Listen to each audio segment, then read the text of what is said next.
is Chargers Countdown to Kickoff on the Chargers Football Network. I'm Kris Ankarlo. Thanks so much for joining us. And, check it out. We got a couple all-time greats joining us here on stage, LaDainian Tomlinson and Shawne Merriman. Guys, thanks so much for being here. We appreciate it. My pleasure. Yeah. And a new era opening up here. With a new era opening up here, we're also celebrating the eras of past, including the fact that you're getting a ring today, LT. Is that right? Yes. So, we got the crowd already gathering. They're celebrating this ring. Can you explain this ring? Have you seen it yet? Well, I haven't seen the finishing, my ring. I haven't seen it yet. But I've seen, rings, the Hall of Fame rings from other guys and whatnot. And it's a huge ring, man. It looks pretty nice. So I can't wait to put it on that finger. Have you been doing finger workouts, getting prepared to wear that thing? I mean, all you got to do is this, right? Just kind of go across the beard, you know what I mean? Just show it off, so, man. By the way, LT rubbing his face, and if you want to see that, go to AM 570 LA Sports, the Facebook live feed right now in the middle of the interview. Check it out. And we'll also have Shawne Merriman here. Shawne, what's it like to see this team now transported to Los Angeles and the StubHub Center becoming new home? Yeah, it's exciting. For them, they're starting a new tradition. They can be a part of history, and what a great way to do it by being up here, winning some games, seeing these fans that's here, walking into the stadium. You feel the energy, you feel the new energy, and they got something special here. They can go out and get it done. They just have to put their foot down and keep moving forward. As a defensive player, what do you think they need to key in on to stop the run, stop the pass? How's it work? Yeah, I think they need to stop Jay Ajayi. You have to stop him, make them one-dimensional.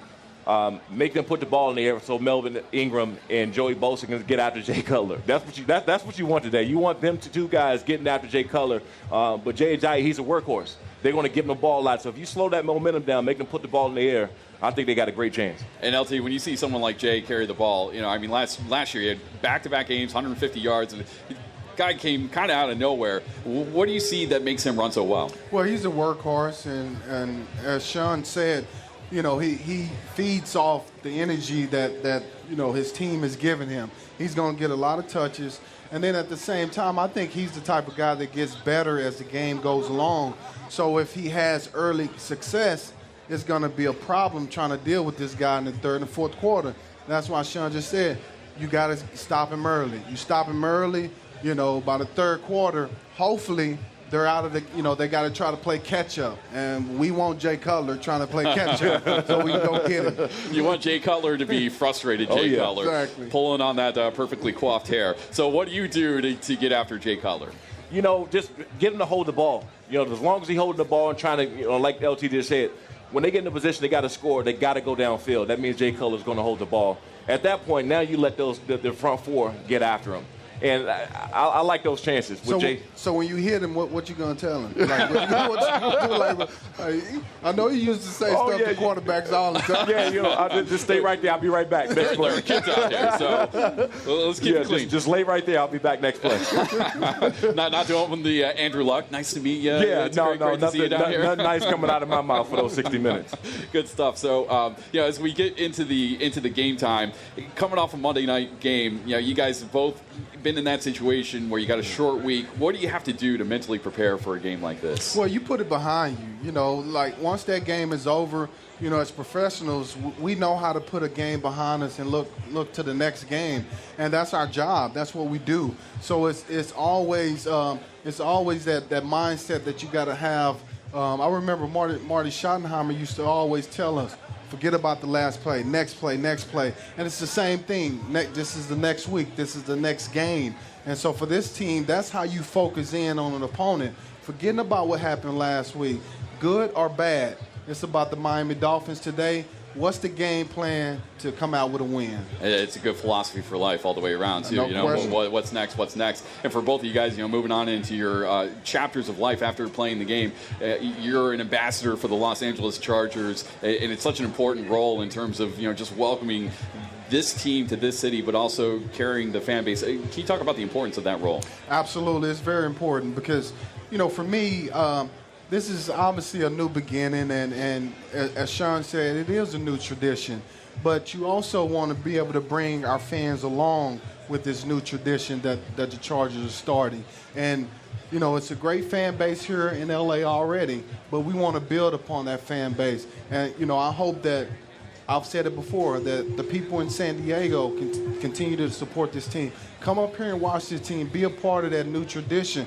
At the end of the day, we all care about one thing, and that's the lightning bolt. Yep. You know, we're all Chargers, and at the end of the day, you know, we got to come together. We got to come together and show our support for these guys that are playing on the field. Yeah, there you go. And the applause line, which we hope works for 27,000 strong once that ball kicks off. Because the thing about this stadium is it sounds louder than it actually is, which helps the defense, right? Oh, I would love it. Yeah, I would love it. I mean, you can get off in third down, third and long situations. That's a home run for me because they won't be able to hear. But that's the impact of the stadium. It doesn't feel like 27,000 people in there. It feels like, you know, it's double the amount just because how everyone is kind of over top of you and how close they are to the sidelines. And as an opponent, as an away team coming here trying to play, you're going to have some problems. You're going to have a lot of problems, especially, you know, when you're trying to play catch-up and you have to throw the ball down the field and you have to, you know, hear the cadence or switch audibles and change things around. You're going to have some problems because it gets very loud in here. Yeah, awesome. And, you know, talking about other things that you guys are doing, you got a clothing line, right? Yeah. We launching in Tilly's. Make sure you guys go to Tilly's in the next week. You pick up your Lights Out clothing line. And if they don't have it, just reach out to me on DM or something. I'll go and tackle the manager at the store if they don't have the Lights Out in it. So check out Lights Out at the end of the month in Tilly's. And when he tackle him, he's gonna do that. We'd love to see the celebration in a department store. That's what we all dream. That's what's going to happen. That's going to happen. So LaDainian Tomlinson and Shawne Merriman joining me on stage right here. This is Chargers Countdown to Kickoff. I want to ask you guys spent some time as teammates. You have any stories, Shawne? You have any stories about LT? Yeah, a few. One really good one. Can we hear that good one? Yeah. I'll make it quick. So the whole thing is, if I get over 3 or 4 sacks or 5 sacks in one game, that he was literally going to run on the field and start dancing if I start approaching like more than 4 sacks. So I think we were playing the Raiders, and I was like 3 sacks in the first half or something like that. And I look over the sideline, and LT's halfway on the field, and he's dancing. And he's kind of dancing around in circles. And I literally during the game, I had to put my head down, and I had to crouch down. I was laughing so hard. Because I'm not a dancer. Because he's not a dancer. and I look over the sidelines. He's not on the sideline. He's on the field, and he's dancing. And I was crying, laughing so much. And the tears were watering up in my visor, and I had to clean my visor off from laughing. So that's to me was one of the funniest things I've ever seen in my life. The song I hear, by the way, playing in the background is dun, dun, dun, dun. That's what it was. There you go. So you got a story about that? Some rookie dinners that got out of line a little bit.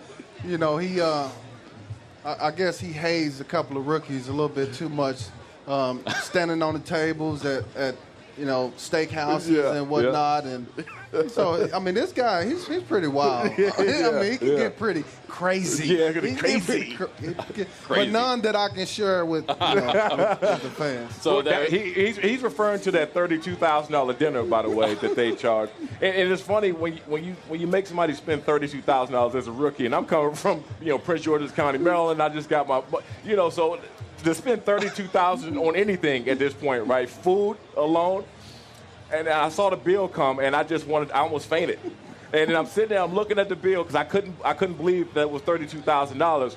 And LT stands up and gives his speech like, hey, we're going to need this guy, like trying to soothe me over. It's $32,000. There's no way of making this better. NFL hazing. Gotta love it, man. I was going to say, we got PG stories, but not PG hearing stories from PG, right? Yeah. And just a quick shout out, both of you guys, TCU winning and also UMD, man. What a great win over Texas there, and we saw them come down and play USC hard. LaDainian Tomlinson and Shawne Merriman, thank you both for joining us on Chargers Countdown to Kickoff here live. Guys, give it up for them.